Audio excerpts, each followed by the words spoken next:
It's the final podcast of the 2024 season, ladies and gentlemen. Welcome back. Hope everybody had a nice couple of weeks off, getting ready for the big game, and it is upon us. It is this Sunday, Super Bowl Sunday. You ready? Super Bowl Sunday. I hope everybody had as much fun listening to this podcast as we had doing it this year, because the roller coaster of gambling is just one of the craziest loop-de-loops of your life. And the fact that we could, voice our anguish and humility and Disdain. also joy on occasion, Oh, yeah. is an amazing thing to be able to do weekly. And hopefully we talk about things people want to hear and share some insights. And I know sometimes we drone on a little too long, but it is what it is, and trying to fill content here. But I thought it was a great year for us, Jack, and a pleasure to do this with you. Love getting all the responses online and hearing, things, criticisms mostly from our friends, which is always nice to hear. But we're down to one game here, and it's the Super Bowl nobody wanted to see. Kansas City Chiefs, who everybody hates, and Philadelphia Eagles. Other than Brad and Hill Mason, most people have a special disdain for the city of Philadelphia and its fans. Well, who do you think Who do you think the country really? I think they definitely wanted the Lions, 100%. Yeah. Probably. That they wanted the Lions. The Lions were easy to root for, and they wanted the Bills. Let's face it. They wanted Josh Allen. There's probably a certain contingency that also wouldn't have minded Lamar Jackson and Baltimore, I think less so. I think you're right, though. Bills, Lions probably would have been the crowd favorite in terms of ratings and all that stuff. But, I think it's also, on some level, people do want to see the Chiefs. There is some interest in seeing the Chiefs go for that three-peat. And there's, they're like the modern day version of the Patriots. Like, they're that good. So there's kind of a little bit of an expectation that they're going to be there every year. And so it's like, who's going to take them down? And I like the rematch aspect of this. The 2023 Super Bowl is basically a rematch, which was a good game. Yeah. Andy Reid kind of expect there to be another good game also, What's that? I expect this to be a good game as well. Like, I do too. Listen, I think, you never really know how these things go, obviously, but I think if you can figure out which side of the total you like and you take the Eagles over 7, I think that's huge.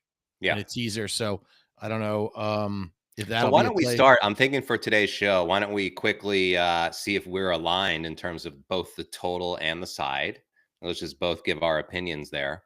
Yeah. And then I'd like to do our annual awards, our degenerate awards. Sure. I have a bunch of candidates. If I missed anything, you're welcome to chime in. And then I think what I'm going to do for the newsletter this week, I'm gonna put it out for vote.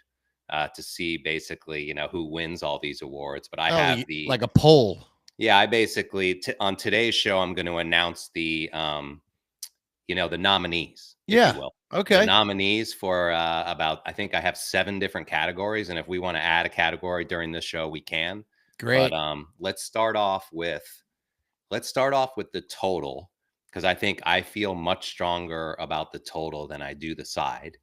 And I'll just 49, or is it 48 and a half, 49? Yeah, what is 48? Well, right now on Want to Make a Bet, I was talking with this. It was 49 all week. I think it went down to 48 and a half last night. Yeah. Well, 48 and a half when I looked the other day. Yeah. 48 and a half. All right. So what are your thoughts? I really like the under in this game. I think, and there's a couple different reasons why. I'm going to quote some DVOA stuff right here that I just jotted down, but basically this is the number 1 defense in Philadelphia versus number 12. I think that, the Philly defense speaks for itself. So I think like the Chiefs are they're going to struggle to score, and their offense has struggled all year long. We've seen it. Right? Their offense is actually ranked 8th, which I think is artificially high. I unfortunately don't have the the ability to break it down with more of a recency bias. But um, 11th on the pass, 12th on the run. Like and ever since Pacheco came back, like I haven't been that impressed with him. I think he's still banged up, and I know he runs hard, and I know Hunt runs hard, but to me, they do not have a running game. Okay, they're running a big part of their running game is unfortunately Patrick Mahomes. And I like the fact that he's had success over the past, month or so, getting his legs going again. I don't see that happening in this game. Like I see Philly really being able to contain that part of their offense and overall the running game. And so that's going to mean that he's going to have to throw the ball. And look, they're good. Kelsey's obviously amazing. Xavier Worthy's super fast. Like I know they'll have some success, but this is the number one defense. And I think it's going to be really hard for the Chiefs. On the flip side of the ball, the Eagles offense is ranked 13th. And they kind of, I mean, I love Saquon. I'm just, and their offense is very powerful. And I expect them to run the ball and sort of try to manage the clock. And, look, the weak side of the Chiefs defense is actually their pass defense. Their pass defense is ranked 17th. Yep. Okay. So it's bottom half of the league. I mean, the thing is with Hurts and Spagnuolo blitzing and everything, and they just haven't been that impressive on the offensive side to me. I mean, they were against Washington, but it was Washington, right? When they faced tough defenses this year, like the game that comes to mind right away while I'm talking right now is the Rams. I just and there were many more games. That was a snowstorm, but no, I know, but there were many games where I kind of felt like they couldn't get it going like to meet the expectations. Mm-hmm. You know what I mean? Like they have all these weapons and people were wondering why aren't they more productive than they are? So that combined with the fact that this is a very efficient defense, it's Spagnuolo in the Super Bowl. Like I just think it's going to be hard for Philly to score. I do expect them to score. But I think, again, going back to this, my original thesis is I just see this as a low scoring affair. What's your final score? 21-17, 21-24, 20-23, low to mid 40s. Okay. Yeah. So I to me, and I know Stanford Steve, he loves the under too. A lot of people like the under. You're not the only one. Okay. And the thing is, the offensive line of Philly is just so dominant. It's the biggest, most powerful offensive line to ever be assembled in a Super Bowl. Saquon is playing on another level. Yeah. Andy Reid is the smartest guy in the building. Every time pretty much he takes the field. So he's going to devise ways to eventually dissect and beat that defense. I don't know how he's going to do it, but I know he's going to at some point. This is going to be a really close game, I would think. I don't see either team getting blown out. But I was at the Super Bowl against San Francisco with Cappy and Fran, and that game was a low-scoring game right into the second half of the fourth quarter. And all of a sudden, the Chiefs figured it out. And San Francisco's defense at that time was the number one defense in the league, very similar to Philadelphia. And they, obviously they didn't have, I don't think, the offense that Philly has. They had Garoppolo, but it was enough for them to have the lead late. And all of a sudden, 2 late touchdowns. And my nervousness about the under would be just that scenario. Yeah, like, first of all, I don't want to be on the under late with these two teams in the fourth quarter fighting, and eventually they could break one, and all of a sudden you lose. So I took Philly and the over in a tease down to 40. I think I'm at 42.5 and 7.5. Yeah. Because I do see also the game played in the 20s. This game, if this game ended 17-10 or 19-17, I would be a little shocked. I think there's going to be touchdowns in this game. And I think Saquon, I told you I had a dream he's going to win the MVP. I wish I would have bet it when God, you had a chance to get that at 10-1. Forget it. It opened at 25-1. He was 25-1. When you said it that day, I think on the podcast we looked, because I had just looked and I had just seen Jaden Daniels with it was 8.5. Yeah. And Saquon was more. Yeah, but you want to know something interesting? In New York, you're not allowed to bet Super Bowl MVP wagers. What? Cannot bet it. Are you I had a sure? whole thing with FanDuel today, Huh. I thought it was and just you're not allowed to bet on New York teams. it's not offered. That particular prop, for whatever reason, makes no sense to me, is not offered in the state of New York or Vermont. And there was one other state. Weird. Very weird. I don't understand it. I think I'd said it's the dumbest thing ever, and I just don't get it. But there are certain props you can only that certain states don't allow you to bet. Super Bowl MVP is one of them. So Yeah. anyway, I think the Eagles. So you just transition there. So you like, well, you're talking about a I like the teaser, but over. you like the over. Okay. If I had to bet it, I would take the over. I think there eventually late will be points, and I don't want to be the guy that's clinging to a score in the low 40s, dreading a final touchdown. Yeah. I don't want to be that guy. Yeah. Yeah. Where eventually the levee breaks. Like Philly plays great defense the whole game, and then when they have to score. But I do think there is a game state that is possible. And by the way, this I'll just go into my side also, is that I do like Philly, and my only hope there is that it's not like the Buffalo game where it's more my heart than my head.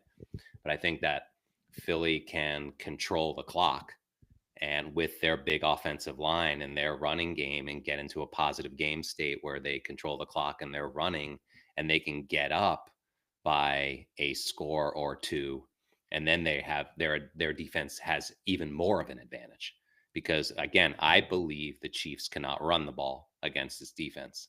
And so if Philly proves that to be true, and they know that they're going to try to throw it, and that he's going to be that X factor trying to beat him, with his legs. Like, I'm hoping that maybe this can get to a point where the Chiefs have to, come from really far behind, and I can't it's imagine the just Chiefs plain ball trailing. control.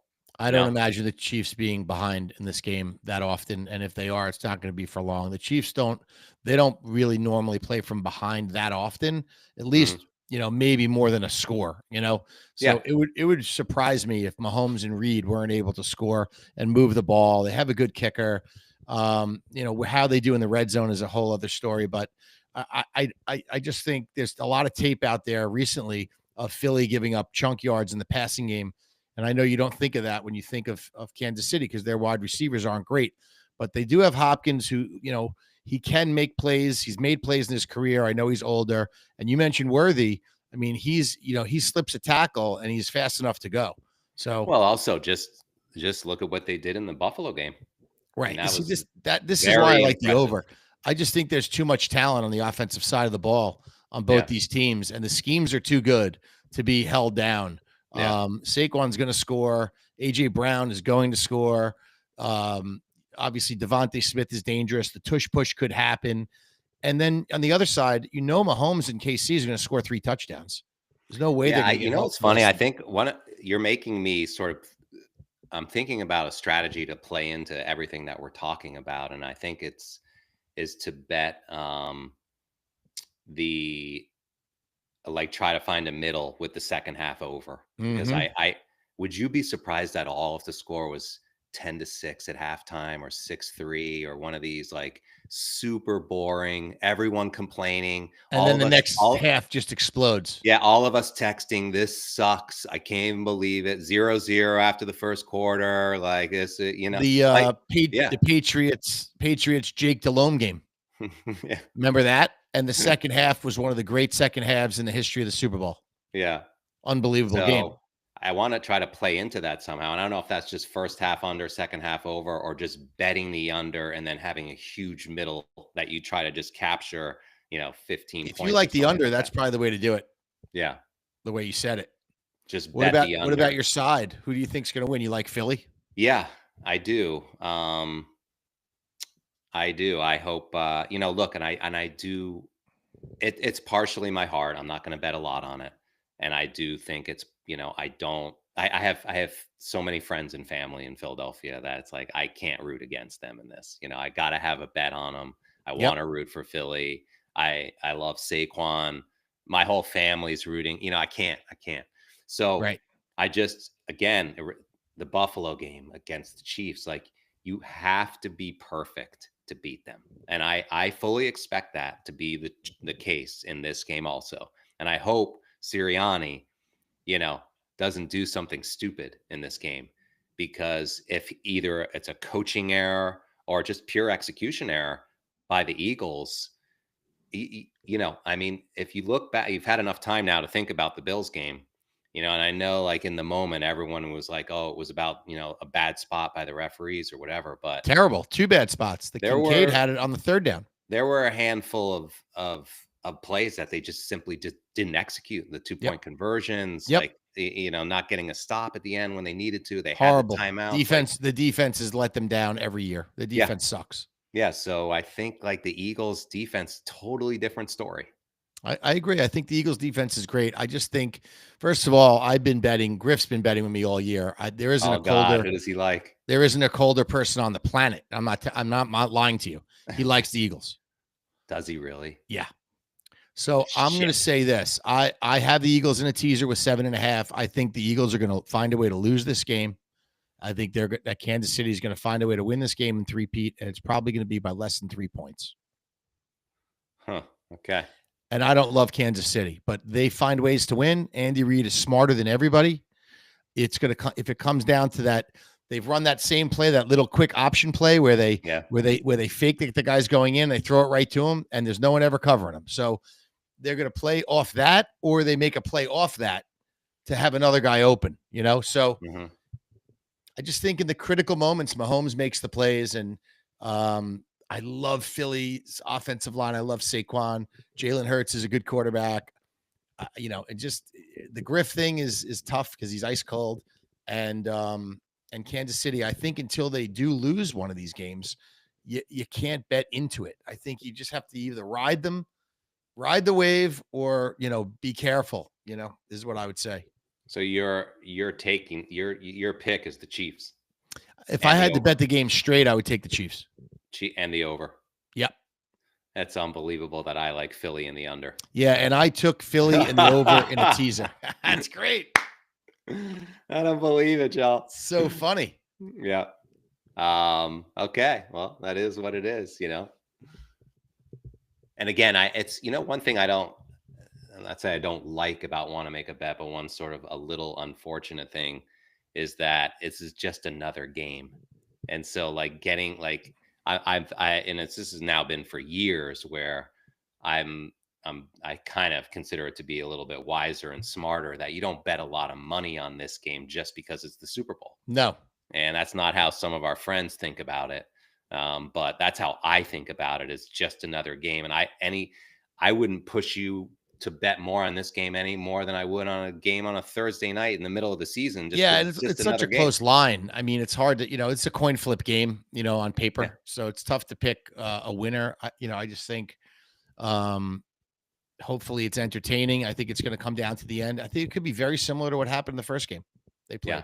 No, I am happy about the fact that, and I'm, you know, for the first time in 25 years that the leader of the Megabucks New York League was not going to have to bet. But right. I looked, you know, we talked about it before we hopped on here. Yeah. Dougie Fresh has 2.1 million, and the second place, your boy Evan Greenstein. What's his name? Gorillas. Canis Lupus. Yeah, Canis Lupus. Yeah. Has 600 and something thousand. So he hits a parlay plus, you know, what he risked, it's going to be like 2.2 million. That's sick. And he doesn't even have to bet the money line. But, you know, I don't know if he knows those guys are from Philly, or look, he's been watching what Hill has been doing. Of course. And he's been betting Philadelphia. You can see all those bets all year. Once the games start, you just click on the action. Right. So he must be thinking, I'm going to take this guy down by betting the Chiefs. He's got to get the total right, or he has no chance. That's right. But that's the hard part. And you're right about that. And he can't tease it. Correct. So teaser's not good enough. He has to be right. And, you know, he's got to win. He's got to win 2 props. It's very tough. And we've seen this happen so many times because both the line and the total are always so sharp in the Super Bowl that this this very well could come down to the final possessions to both, for the cover and the total. Sick. You know what I mean?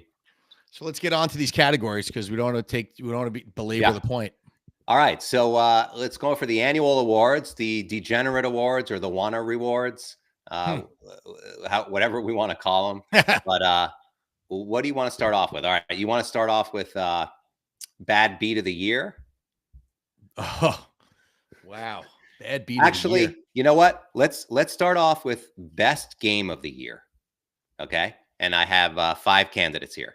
Okay. And this is, by the way, I'm gonna email this out to the whole, but I just want to throw one out. You tell me if I missed anything. But candidate number 1 or nominee number 1 is the Chiefs Ravens game in Week 1, where Isaiah Likely missed being in bounds by a pinky Tremendous. toe. That's number 1. Yep. Number 2 is the Bills Rams game where Josh Allen had 3-3 and lost the game. Awesome. It's an unbelievable game. Number 3 is the Packers Lions game. Thursday Night Football, where Dan Campbell went for it on 4th down just so he could have the ball one more time and run the clock out and then kick the field goal. Was an incredible game. Yep. Number 4 is Bengals Ravens, where Cincinnati was basically playing for their season. Yep. And they were getting 7. I think they were getting 6.5, and it was back and forth. They were down by 7. That Baltimore up by 7. It was the craziest second half, and then they tied the game and went for 2. Yes, and that was basically their season on the line. Joe Burrow got hit in the head, no call. They didn't convert it, and then the final candidate is the one that I would vote for, which is the Browns-Steelers game in the snow with the Jameis Winston and the helmet breaking. Nick Chubb getting in, the Browns so fun winning the Super Bowl, our Super Bowl. Yeah, that was fun to watch too. That was the first snow game of the year. People were really into it. Oh, what a game. That was a fun Now, do you hear that list? Is there something that should have been nominated that I missed? I think maybe Bills Lions was pretty good. Okay. A regular season shootout game, which was high scoring and fun to watch. Okay. But other than that, probably not off the top of my head, not missing much. So those are good choices. Okay. Next we'll go to least valuable player. I would say that would have to be either let me give you the I'm going to say the Cincinnati kicker.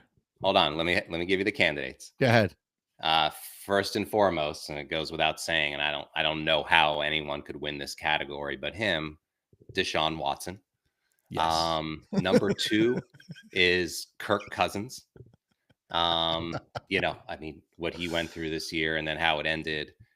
Number 3, and this is least valuable player or coach. Okay. Number 3 is Jerry Jones. What happened to the Cowboys this year and Mike McCarthy? I don't almost put them in one. I think this should just be player, least valuable player. No, okay, fine. Yep. So it's Deshaun Watson, Kirk Cousins. I had Bobby Slowick in there, who in my mind there could be another category for those people. Least valuable coach. Okay, maybe or executive, coach/executive. Okay, not bad. I would have to actually add Andrew Berry to that, and then immediately. Mm-hmm. And then the third and only player out of the 5 that I had was Aaron Rodgers. Is there? He would have to be in there, although his second half was a lot better. But yes, he. It was a lot better, but it wasn't that good. Not good enough. Not good enough. He played a little better, but they just kept losing. Yeah, I mean, I would throw definitely the Cincinnati kicker. Okay, now single-handedly lost multiple games. Now that is in another category already in the bad beat of the year. Oh, okay. But you could, and the thing is, that was Cade York, who they got from Cleveland. But that wasn't their normal kicker. It wasn't McPherson?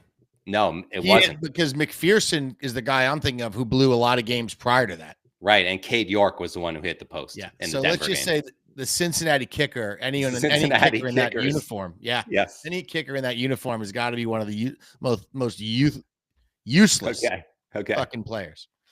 All right, I'm gonna put him in Cincy kickers. Yeah, and then I guess in a weird Now I was way, gonna there was I think one more that I Daniel Jones. yeah? Yeah, Okay. I think he's useless. I thought he was horrendous. Yeah. And that maybe that's good because of the expectation. Yeah. Because I was People gonna will vote add for him. People will vote for that guy. like I was gonna add, Will Levis, but maybe he just the expectation wasn't there. Right. But Daniel Jones, I think there was expectation. Totally. Nothing like Deshaun Watson, but enough. You know what's interesting is was this most disappointing, least valuable you wrote? Least valuable player. Yeah. Yeah. So I mean, Sauce Gardner comes to mind, but he's not the least valuable. He just had a bad year. Yeah, yeah. I mean, He's there's still plenty of valuable. guys Yeah. who scored below expectation according to EPA and all that bullshit. Okay, what's next? Okay. That's a good category. Okay. Here's one that I really like, and this is, we listen to a lot of media all year long. We listen to podcasts, we listen to ESPN, we listen to God knows the radio. Sure. The least valuable voice that we listen to all year. And here are the candidates. Okay. Number 1, Rex Ryan. Number 2, Shannon Sharp. Number 3, Troy Aikman. Number 4, Tom Brady. And number 5, and it's questionable whether he should be on this list, but I put him in anyway, Dan Orlovsky. Did I leave anyone out? Interesting. Like Shannon Sharp, he'll get my vote like very quickly in this category. I don't understand him. What about I don't understand the value that he adds. I don't understand why he is so important that he doesn't have to be in the studio. He gets to dial in from his home. Yeah. He's that good that he doesn't have to be in the studio with Stephen A. Smith when everyone else is. He gets to dial in every single morning. I have another name for you.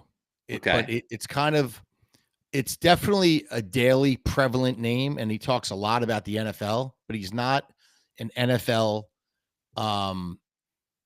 alum, or he never played the game. His name is Colin Cowherd. Of course, Colin Cowherd. Colin Cowherd. Yeah. Awful. I think that's a fantastic submission. His takes are terrible.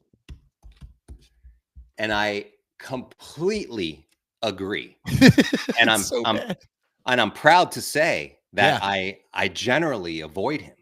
You have to, but you can't avoid some of his clips. Oh my God. I mean, the thing is, and again, if he doesn't hit my social media feed, but these other guys that I have on here are basically, in my mind, unavoidable.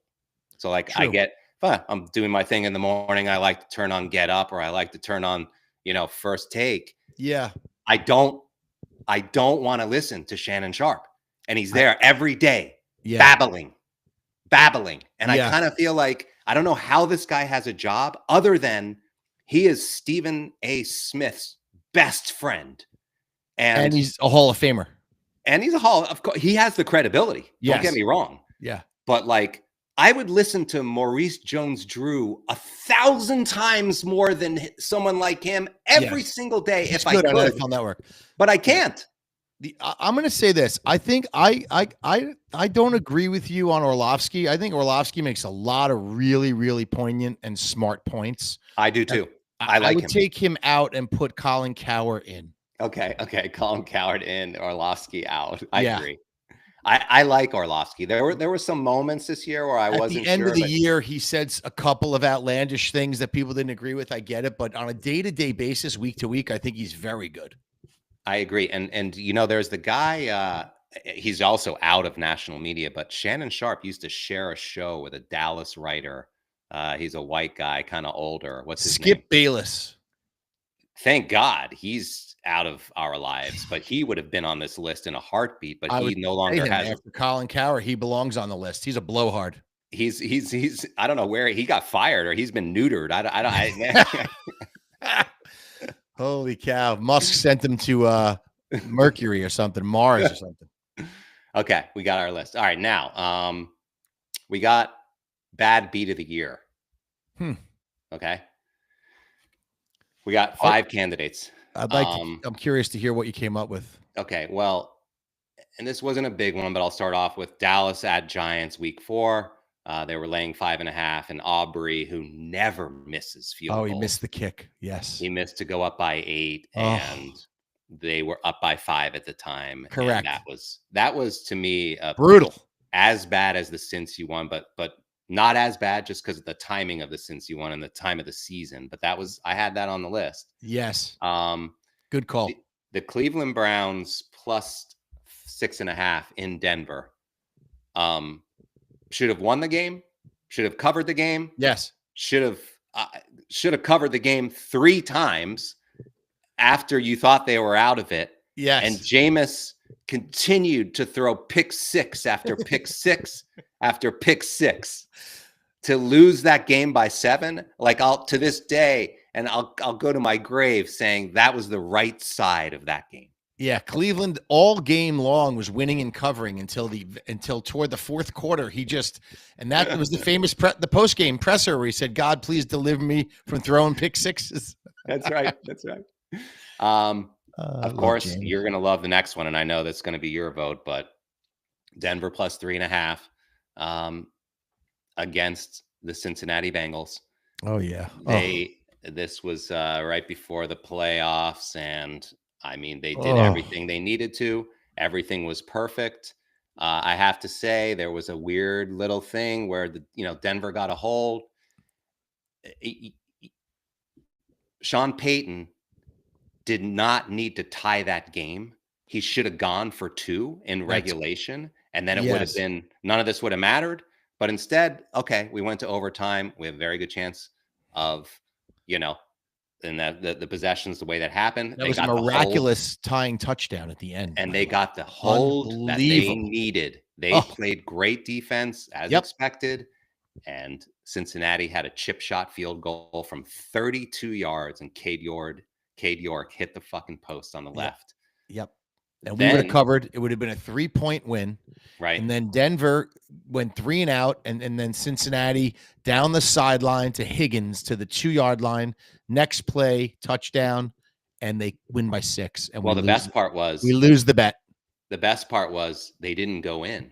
And because of what Cade York did previously, then coach didn't trust him to do it again. So they threw a touchdown to win the game. Threw a touchdown. If you remember, the running back got hurt. He twisted his knee trying to go down on the 1. Chase Brown. Oh God. That was a really tough one. That's my vote. That one ripped my stomach out, almost out of my rectum.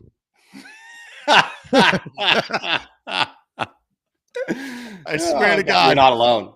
And I think that one has to win. I mean, we'll see what the membership says about that. But the timing of that and where it happened in the year. Again, like I don't think something like the Dallas not cover. It was so early in the season that it just didn't have the effect on leagues and bankrolls that it does when it happens in week 18 or 17. That one hurts me to this day.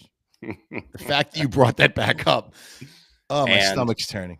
I don't know if this was as impactful, but it certainly classifies as a bad beat. But the Eagles minus 6.5 against the Rams in that playoff game in the snow, when they basically were an extra point away from going up by 14 and then dropping into that prevent defense.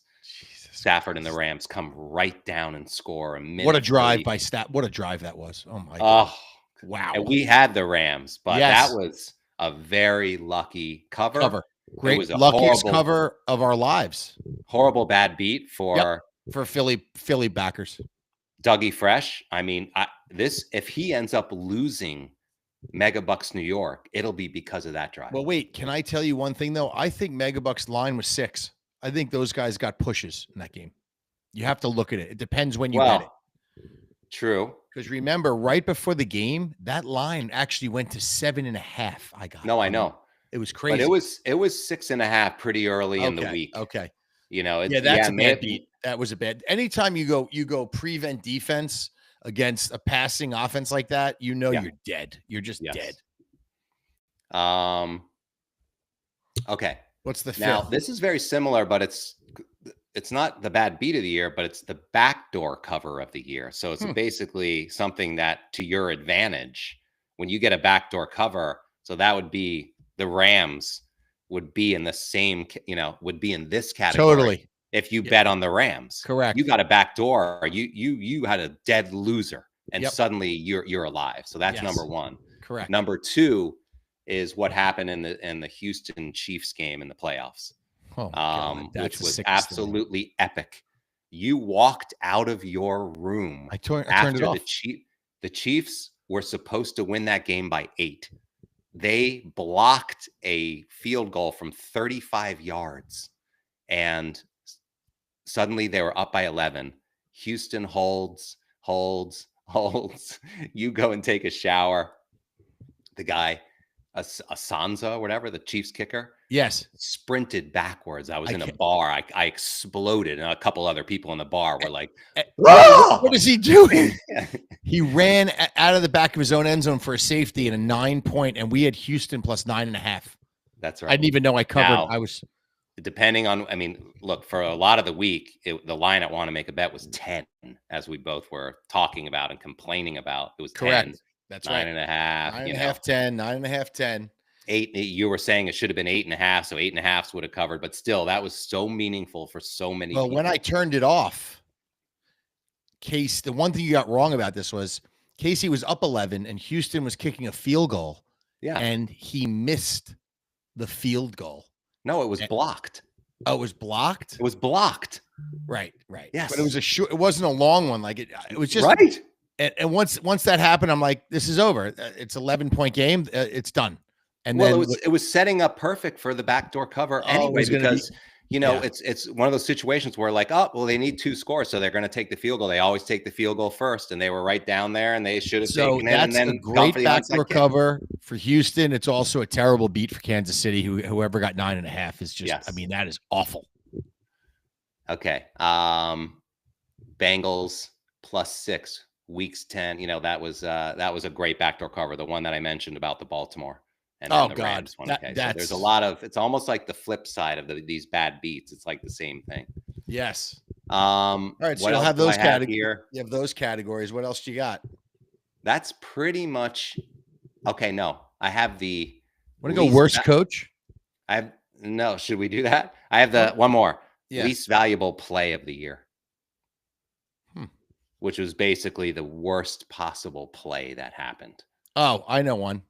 I forget who it was, but somebody threw a trick gimmick play and threw an interception to the defender on Denver, who just caught it and ran it all the way back. It was in the backfield. It was the Colts. Colts. Yes, it was the Colts. Colts have 2 plays from the same game on this list that I have. Yes. Number one, and probably the one that would win this category hands down, were it not for Jameis Winston. Oh, Jonathan Taylor.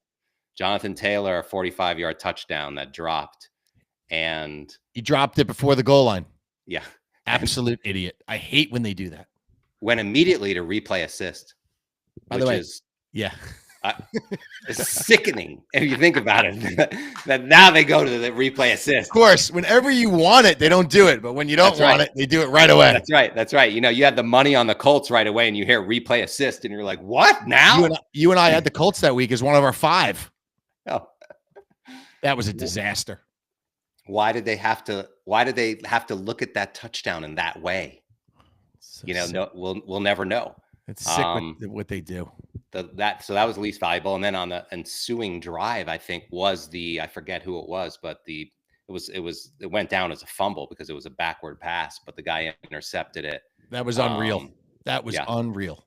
There was another, and the Denver was in another one where Spencer Rattler fumbled it. Will Levis turning it over. Oh. I think that Jonathan Taylor play and any of the 3 things that Jameis Winston did in the Denver game had to be considered the least. The absolute unthinkable worst play.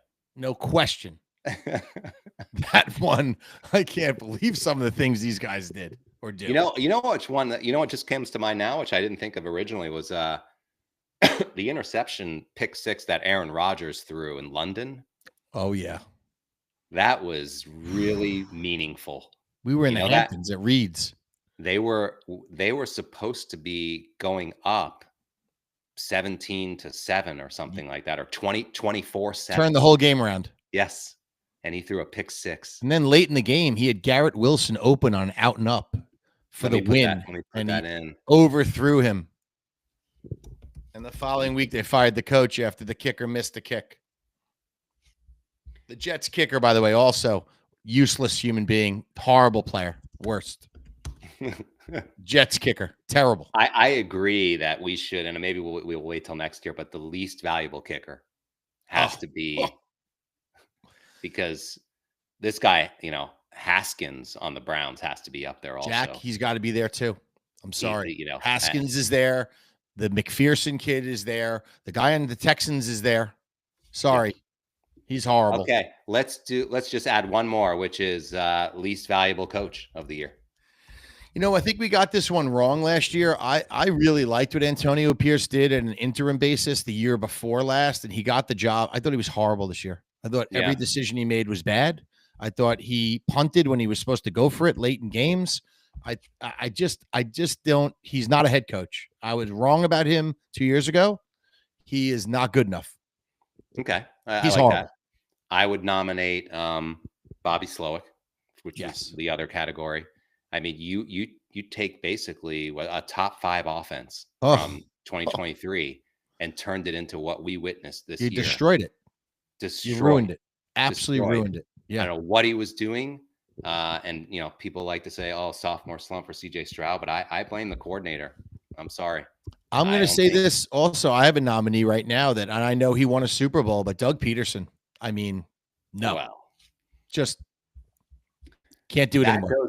What's funny about that? That goes without saying. And what shocked me about that was, I think they lost 52-6 to the Detroit Lions. They got killed. And he walked into his office on Monday, and did someone not watch that game? I remember they asked him after the game, "Are you worried about your job?" And he said, "No, not really."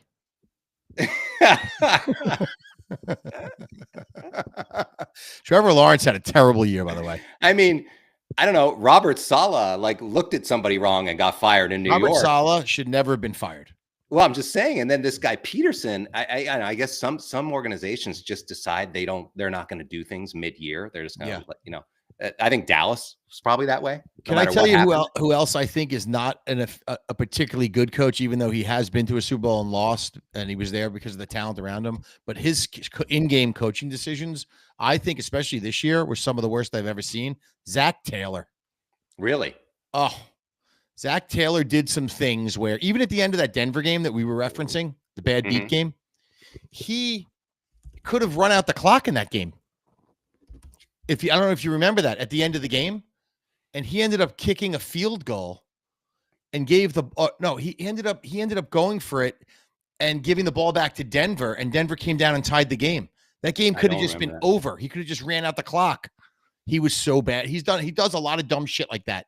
And he kicks field goals when he's not supposed to, and he goes for it and gets stopped when he's not, he's just one of those guys that doesn't seem to ever do it right, And that there's a part of coaching that's clock management. That's it's so important. And some of these guys are so incredibly good at it. Yes. And some are inept, unbelievably bad. Tomlin's bad. I'll tell you right Tomlin's now. Bad. McCarthy to me stands out as not having that awareness. Not at all. The polar opposite would be like a Josh McDaniel. He's McVay. When it comes to the clock, they're just obsessed. Every fucking second they're aware of what it is, what it means. You know what I mean? Campbell. And they never miss a beat. Campbell's good with the clock too. He is. Strangely, you wouldn't think that, but he is. All right. What about who did we leave off this least valuable coach list? Well, you hated Jerry Jones. You thought he made some terrible GM decisions. Well, it would be Mike McCarthy. Oh, Mike McCarthy. Yeah, for sure. Coaching wise, Can't really put much on these bad teams. I mean, they weren't supposed to be very good. I thought, by the way, I was very surprised last night at the NFL Honors Award to see McConnell win Coach of the Year. I actually thought he did not coach well in the playoffs. I mean, I know he's still relatively young, but I was surprised to see him get. I mean, I guess the NFL Honors, they cut it off. They don't consider the playoffs because it's not fair. So it's a award based on the regular season. If it's based on regular season, I would think Coach of the Year could have gone to Jim Harbaugh. Yeah. I really thought the turnaround that he pulled off in San Diego outside of the second half in the Houston game in the playoffs where they imploded and all of a sudden Herbert threw 4 interceptions when he'd thrown 3 all year. That performance by him turning that team around, I thought was really impressive. Yeah. I didn't think going in the year, if you remember on the podcast, I wasn't that impressed with the Chargers. I thought it would take them a little more time, but I was wrong. Like they ran the ball. He would not let him turn it over. They played really good defense for the most of the part, They lost some close games to better teams, but I think they were right there. I mean, I think the Chargers are not far away from being a team that could challenge the Chiefs. I agree, and I'm so excited about the AFC West for next year. What a division! I know, because you got Bo Nix, who's going to be better too with Sean Payton. That's still a good team. Raiders, right? But I'm just saying with Pete Carroll going to the Raiders, yeah, like the coaches that are in the AFC West now are impressive. It's crazy. It is. It's crazy, and it's look, O'Connell. In his defense, I mean, I think he had 14 wins. So I was a little taken aback when I saw that. All right. I think we've got it covered. Yeah. I'm curious to see how the poll numbers go. I wish everyone a wonderful Super Bowl Sunday. Hopefully you hit some boxes, you hit some player props, some gimmicks. I wouldn't bet too much money on this game either way. I think it's really hard game to call, but good luck. Everyone out there in Megabucks, in Philly and South and New York and all of these leagues. And it's going to be interesting to see how everyone wagers and does the math in their head and how they break up the units and such. So it'll be fun to watch from the sidelines. Unfortunately, I don't have many units left, but that's my own situation. But did you blow up in the Buffalo game? Buffalo game hurt me bad. Yep. My problem was this: the week before in the division round, I went 4-0 and did not capitalize the way I should have. Yeah. I did not have a 14 parlay, which I always do. Yeah. And I should have had at least one. Yeah. And I didn't. And I had a huge teaser with Detroit. And I had Washington with the points. I thought Detroit would win a close game there, and I was dead wrong. They got, Goff had the worst game of his season, and they got killed. Yeah, it was terrible. What's your favorite prop for the Super Bowl? Do you have one? I haven't been, I know Eddie bet Kansas City kicker 2 or more field goals he liked. I mean, I think some of the kicker props are interesting. I haven't really given it much thought yet because I haven't looked at it. There's so many of them, Yeah. Haven't looked. But all right. Yeah, I haven't. Dinner. I wish everyone a wonderful Super Bowl. I hope your food is good and your drinks are cold. And we're playing football Sunday morning. We do every week. It'll be snowy. A little snow game this Sunday. Oh, that's right. Yeah, it'd be awesome. Fun. All right, everyone. Well, thanks for an amazing year. Good luck if you're still alive in any of your leagues. I hope to see you guys all still at the site during the off season. There's a lot of stuff going on with college basketball, NBA, and the NHL. Yes. Baseball season isn't too far away, so get a league started for baseball. It's one of the best ways to get value out of the site is to start a baseball league, which a bunch of private leagues did last year for the first time, which we were really excited to see. That's cool. And amazing year. We had no technical problems, knock on wood. Once again, we had 100% uptime when it mattered. And we're looking forward to another great year, probably about kicking off 6 months from now. If everybody gets one friend next year, we double the size of the league. That's right. And double the size of your league. That's so right. Help us get the word out.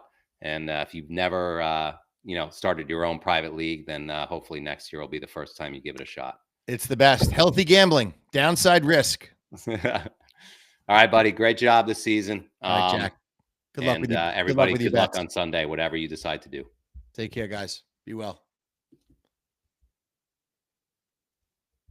All right. All right, brother. I'm off That's to dinner. it. Good job. All right, buddy. All right. Have a good night. I'll see You you. too, man. Talk I'll to you talk